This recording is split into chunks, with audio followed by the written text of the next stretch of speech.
आज मी तुम्हाला दाखवणार आहे उपमा. तर आपण तयारीला लागूया.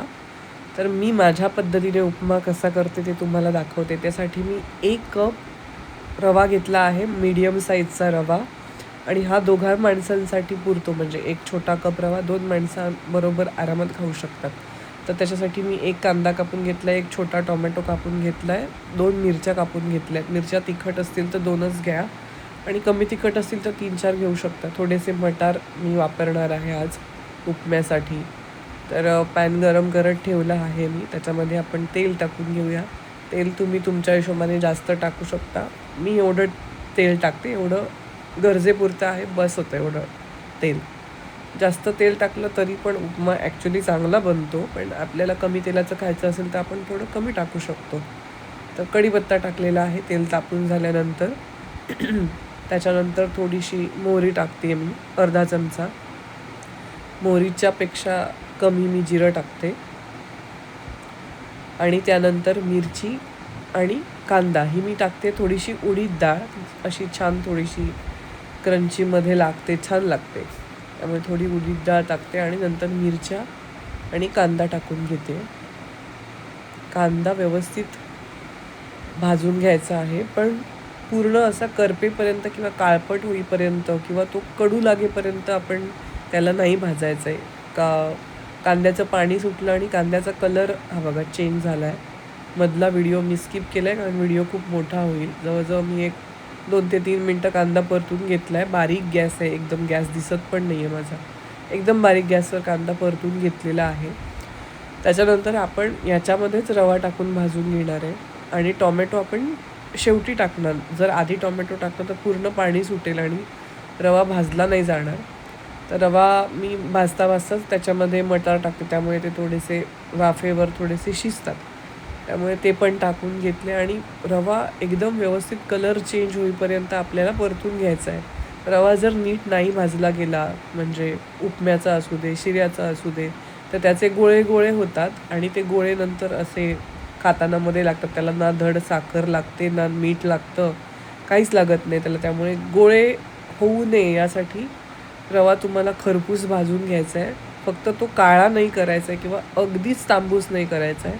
त्याचा कलर चेंज होईपर्यंत भाजून घ्यायचा. मी जवळजवळ 5 मिनटं रवा भाजला बारीक गॅसवर. थोडंसं मीठ चवीपुरतं आणि थोडीशी मी साखर टाकते आहे. याच्याने खूप चांगली चव उपम्याला येते, नाहीतर उपम्याला तशी मिठासारखीच चव लागते ना, त्याच्यामुळे आपण साखर टाकायला पाहिजे त्याच्यामध्ये. सर्व करताना आपण लिंबू, कोथिंबीर हे टाकतो, पण आधी फक्त उपमा खायचा असेल तर त्याला चव आली पाहिजे, त्यासाठी साखर आणि मीठ गरजेचंच आहे. तर व्हिडिओ शेवटपर्यंत बघत राहा. शेवटची स्टेप खूप महत्त्वाची आहे.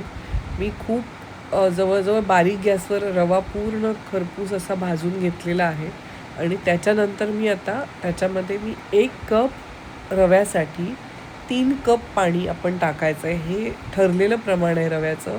असा शिरा किंवा उपमा असू दे, हे व्यवस्थितच बनणार आणि परफेक्ट पाणी त्याला लागणार. पाणी जास्त झाले तर ते चिकचिकीत बनतं आणि कमी झालं तर एकदम घशाला लागतं, ते खेचतं घशाला.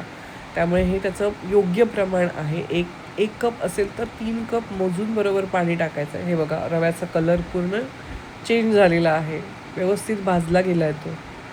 पांढरा रवा आणि हा रवा ह्याच्यामध्ये किती फरक आहे, आता व्हिडिओमध्ये कितपत दिसतंय मला माहीत नाही. हे बघा मी दाखवते तुम्हाला. हा रवा आणि हा रवा याच्या कलरमध्ये फरक आहे. त्यामुळे व्यवस्थित बारीक आणि मोठा गॅस करून अजिबात रवा भाजायचा नाही, तो पूर्ण जळतो आणि चांगलं नाही बनत उपमा. त्यामुळे थोडेसे पेशन्स ठेवून व्यवस्थित भाजून घ्यायचा. त्याच्यानंतर मी टॉमॅटो टाकलेला आहे आता, कारण आता मी पाणी टाकणार आहे गरम. त्यामुळे मी आता टॉमॅटो टाकून घेते आहे. टॉमॅटो ऑप्शनल आहे, पण छान लागते टॉमॅटोची पण चव. तुमच्याकडे कुठल्या भाज्या पण असतील ना, एखादं गाजर असेल किंवा तसं पण तुम्ही टाकू शकता तुमच्या आवडीप्रमाणे. सगळ्यांनाच आवडतं असं नाही. मी मटार टाकलेत आज, नेहमीच मटार नाही टाकत मी. तर आता मी बरोबर 3 कप पाणी टाकून घेते. एका कपाला 3 कप पाणी बरोबर टाकायचं आहे मोजून, कमी जास्त नाही करायचं.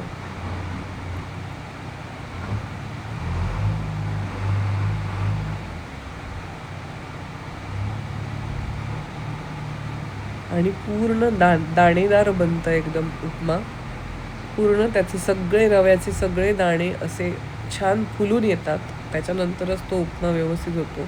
आजूबाजूला लागलेला सगळा रवा काढून घ्यायचा आणि छान झाकण ठेवून बारीक गॅसवर, मंद गॅसवर जवळ-जवळ 2 मिनिटं ठेवायचं आहे. पूर्ण त्याचे सगळे पूर्ण कण पाणी घेतात शोषून आणि पूर्ण फुलून येतात. छान उपमा बनतो.